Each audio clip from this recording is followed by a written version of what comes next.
विधिमंडळाच्या बाहेर उद्धव ठाकरे सध्या बोलतात. थेट जाऊया. गेल्या 1-1.5 वर्षामध्ये एका पाठोपाठ एक जी काही संकट कोसळत आहेत, नुकताच जो अवकाळी पाऊस झालेला आहे, गारपीट झालेली आहे, त्याच्या बाबतीत सरकारने काय केलेलं आहे, काय करू शकतंय. विमा कंपन्या ज्या आहेत त्यांनी तर त्यांचे दरवाजे खिडक्या सगळं बंद केलेले आहेत. या सरकारने जाहीर केलं होतं की दिवाळीपर्यंत विम्याची अग्रिम रक्कम आम्ही शेतकऱ्याला देऊ. ती किती लोकांना, किती शेतकऱ्यांना मिळालेली आहे ह्याचाही काही अंदाज नाही आहे. मधल्या काळात आपल्याला कल्पना आहे की सेनगावचे म्हणजे हिंगोलीतले शेतकरी हे मला भेटायला मातोश्रीला आले होते. त्यांची परिस्थिती अत्यंत हलाखीची होती. एकतर कर्जबाजारी, डोक्यावरती कर्जाचा डोंगर चढलेला आहे, बँकांचा तगादा मागे लागलेला आहे कर्ज वसुलीसाठी, आणि अशा परिस्थितीत त्यांचा वालीच कोणी नाही आहे. ना सरकार त्यांची काही दखल घेत आहे, ना विमा कंपन्या घेत आहे, कोणीच नाही. म्हणून हे शेतकरी त्यांचे अवयव विकायला मुंबईत आले होते. अशी परिस्थिती मला नाही वाटत यापूर्वी कधी शेतकऱ्यांवरती आली होती. हे विषय एका बाजूला आहेतच. त्यानंतर तुम्ही पाहताय की काही दिवसांनी एका पाठोपाठ एक काही ना काहीतरी सरकारी पक्षाकडनं, म्हणजे सरकारचे जे काही लोकप्रतिनिधी आहेत, आमदार असतील, आणखीन कोणी असतील, किंवा त्या सरकारला समर्थन देणाऱ्या पक्षाचे त्यांचे काही पदाधिकारी असतील, त्यांच्याकडनं गुंडागर्दी सुरू आहे. काल परवाकडे कोल्हापूरमध्ये एक घटना घडलेली आहे. घरामध्ये घुसून मारहाण झाली. ते सगळे व्हिडिओ आपल्या माध्यमातून जनतेला गेलेच असतील. त्याचाही एक न्यायनिवाडा लावावा लागेल, कारण त्यांच्यावरती कारवाई होणार आहे की नाही हा एक विषय आहे.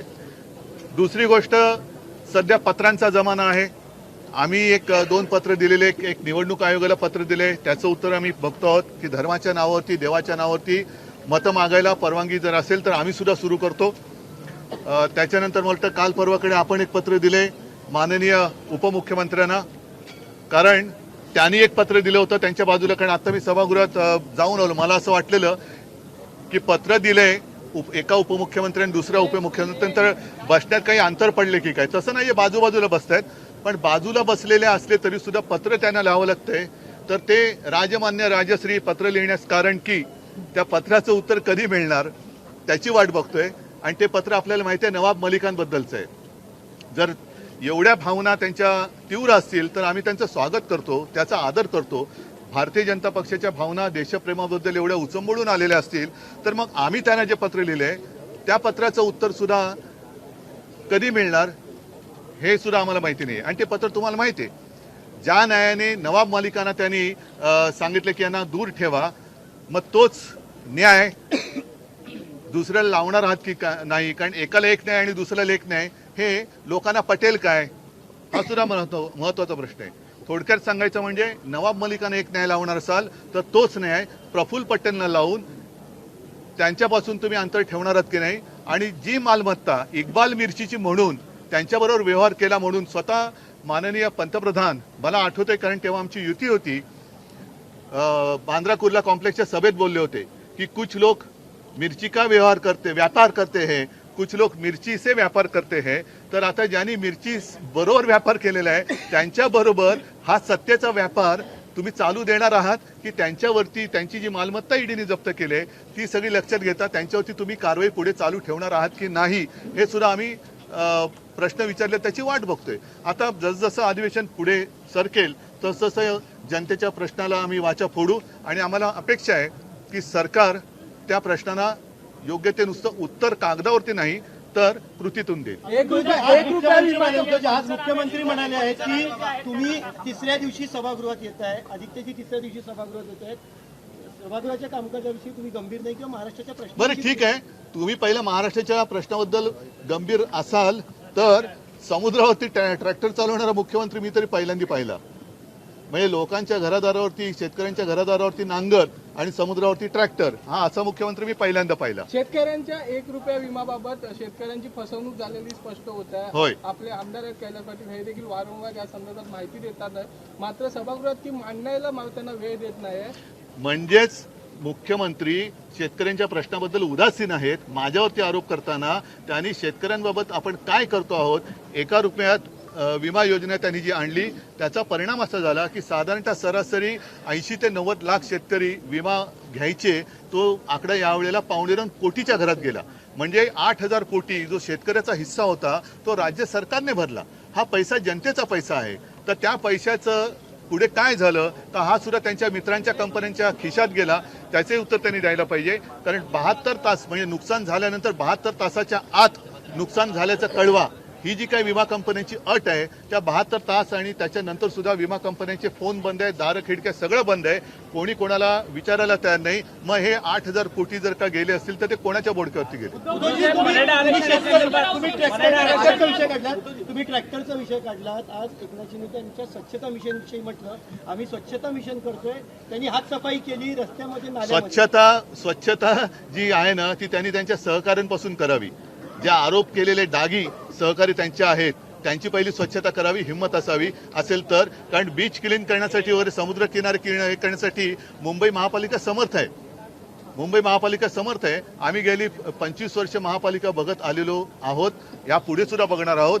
स्वतः जर मुख्यमंत्र्यांना समुद्र सफाई करण्याची वेळ आली असेल तर ते प्रशासन करायला फुली म्हणजे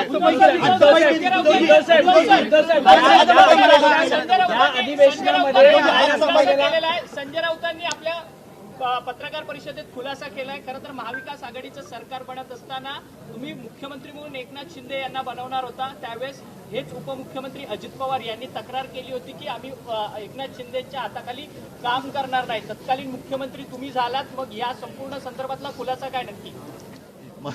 मला वाटतं प्रत्येकाने विषय मांडलेले आहेत, त्याच्यावरती पुन्हा बोलण्यात काही अर्थ नाहीये.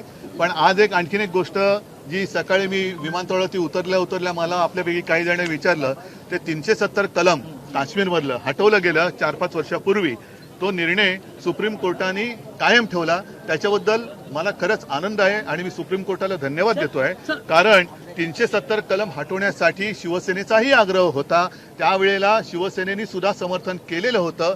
आता आशा एकच आहे की सुप्रीम कोर्टाने मला असं वाटतं की आणखीन एक आदेश दिलाय की पुढच्या वर्षीच्या सप्टेंबरपर्यंत तिथे काश्मीरमध्ये सार्वत्रिक निवडणुका घ्या. आता या निवडणुका मोकळ्या वातावरणात तिकडे होतील. आणि विशेष म्हणजे सध्या मी मध्ये ऐकलं की स्वतः पंतप्रधान गॅरंटी घेतात की मोदी गॅरंटी आहे. तर मोदीजींनी गॅरंटी घ्यावी की जे काश्मीरी पंडित आतंकवाद्यांच्या दहशतीमुळे स्वतःची घरं दारं मालमत्ता सोडून त्यांना देशाटन करावं लागलं, स्वतःच्याच देशामध्ये निर्वासित होण्याची वेळ आली होती, त्यावेळेला कोणती तशी हातामध्ये सत्ता होती नव्हती, पण एकमेव हिंदू हृदय सम्राट शिवसेना प्रमुखांनी त्यांना महाराष्ट्रामध्ये सहारा दिला होता. आता मोदीजींनी गॅरंटी घ्यावी की या निवडणुकीमध्ये जे देशभर काश्मीरी पंडित स्वतःची घरदारं सोडून गेलेले आहेत ते सगळेजण आपापल्या घरी परततील आणि विधानसभेच्या निवडणुकीत मतदान करतील. आणि त्याचबरोबरीने आणखीन अपेक्षा आहे की काश्मीरची निवडणूक जर का घेणार असाल ती घ्यावीच लागेल, घ्यायलाच पाहिजे. तर एकदा पाकव्याप्त काश्मीर पण आपल्यात घ्या, म्हणजे अख्ख्या काश्मीरची एकदाच निवडणूक आहे.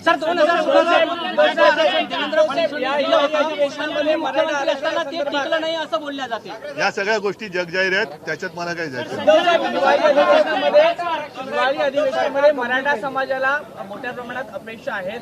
8 तारखेला या संदर्भातला ठराव येणं मी शिवसेनेची भूमिका मांडलेली आहे आणि त्याबद्दल शिवसेनेच्या खासदारांनी महामहिम राष्ट्रपतीजींची पण भेट घेतलेली आहे.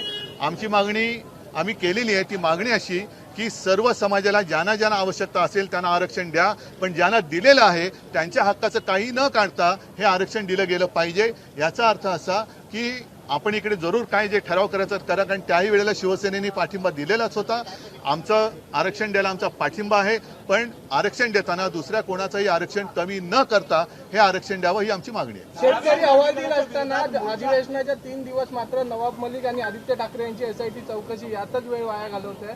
मग नेमकं शेतकऱ्यांना ज्यांच्यापासून भीती आहे त्यांच्याबद्दल असे ते आरोप करतायत आणि अशा एसआयट्या त्यांच्या पण आम्हाला बऱ्याच काढता येतील.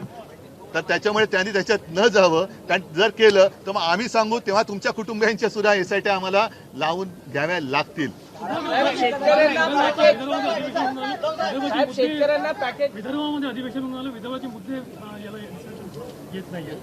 हो, आता उपमुख्यमंत्री तुमच्या विदर्भाचे आहेत, त्यांना विचारा हा प्रश्न.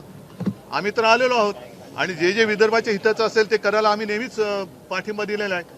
त्याच्यामुळे विदर्भाचे काय अख्ख्या महाराष्ट्राचे जे जनहिताचे प्रश्न आहेत, जनहिताचे विषय आहेत, त्याला पाठिंबा द्यायला शिवसेना कधी कचरणार नाही. शिवसेना त्यांच्या सोबत राहील. उद्धवजी नवाब मलिकांच्या पत्रात हे एवढं सगळं तुम्ही दाखवतायत का?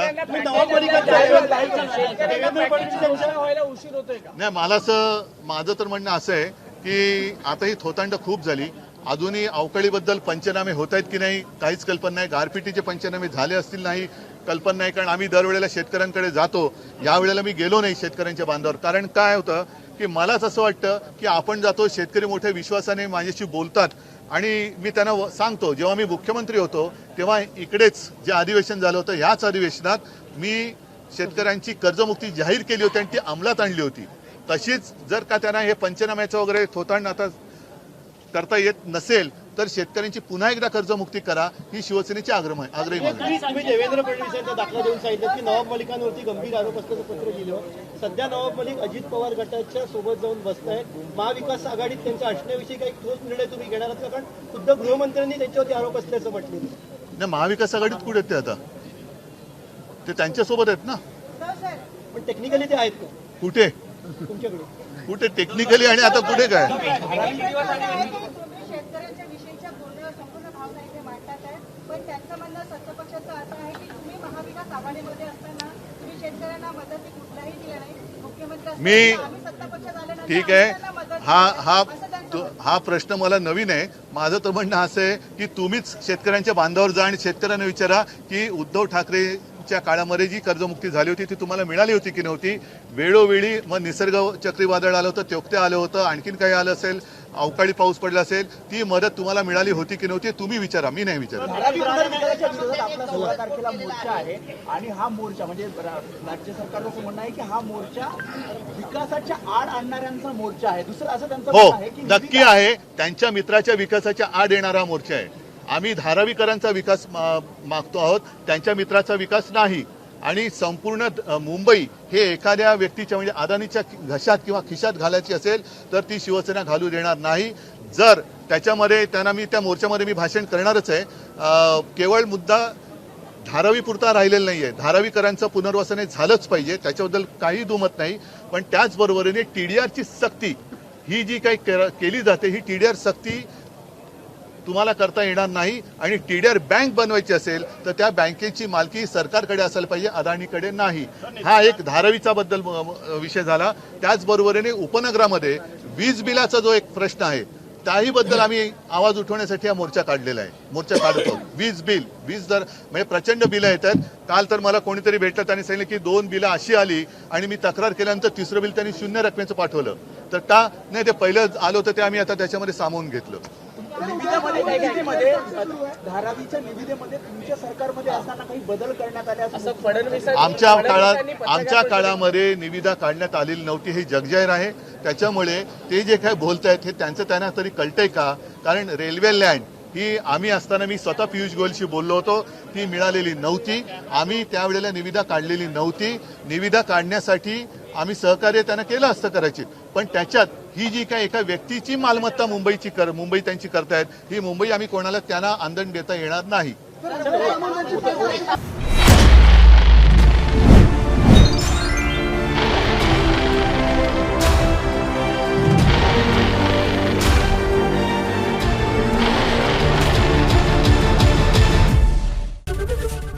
ABP माझा, उघडा डोळे बघा नीट.